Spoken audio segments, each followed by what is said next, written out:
G'day everybody, it's me again.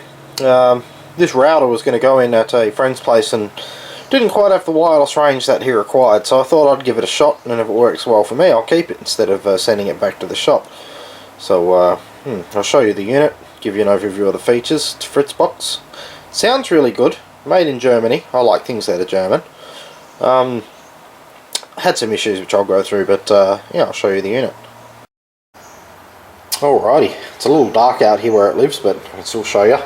Comes with a nice ADSL splitter, which splits into a 4 metre long odd single cable, just like that. So from the phone line, splitter.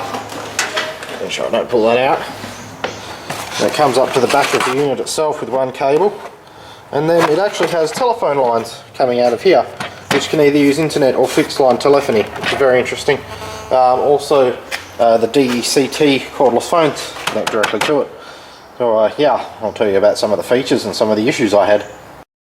Some of the interesting features it does have an onboard NAS answering machine. Tells you what devices are connected. It's quite clever like that. Tells you what else is going on. The DSL is working, interfaces are working. I called the clocker a couple of times, put a couple of ads through, and other interesting things like the power consumption. Tells you the current power consumption of the unit, which is rather, I call that techno wank, but anyway, it's not such a bad idea, I suppose. It has a built-in NAS, which I will probably never use, but anyway, it might be good there for just storing a couple of files, maybe like a backup system of the company information or something. Maybe chuck a USB drive in there. My Fritz, oh yeah, just bits and pieces, tells you what's been happening. Now the issues that I had were that the automatic configuration is useless here in Australia. It may work for Germany, but it does not work here in Australia.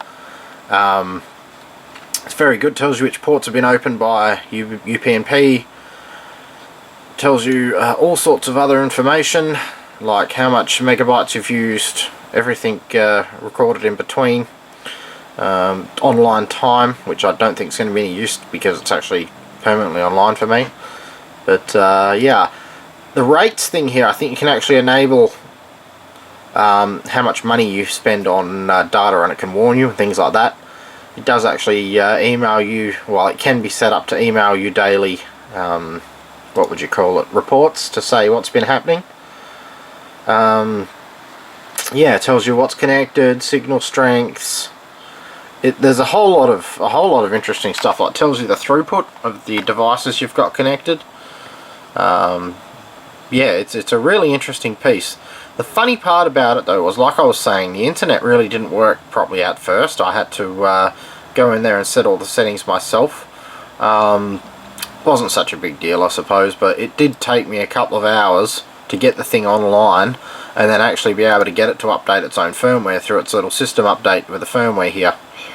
So yeah, all in all, I'm pretty happy with the unit so far. It definitely is quick. Definitely no doubt about it being quick. But yeah, it does have issues. You do need to update them to the very latest firmware to get the best out of it. Interesting stuff like this, like it scans the local network or WLAN and says, okay, there's another WLAN on channel 1, so I'm going to go up to channel 9, you know. So it does that automatically. It channel hops as well. Yeah, there's my other access point there. Yeah, so overall happy, but yeah, there was some issues getting it to work at first. This internet thing was just a bit of a bastard. Could have been a lot better. Yeah, it shows you graphs of internet usage, all sorts of things. Since it's just been installed, I haven't really used it too much yet, so I'll have to do another update on this later on when it gets used a bit more. But I thought you guys might like to see that.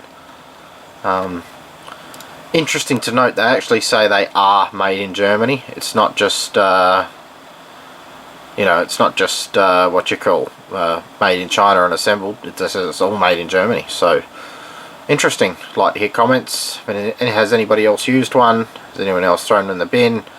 Has anyone else got angry at one and smashed it? Because I nearly did this afternoon.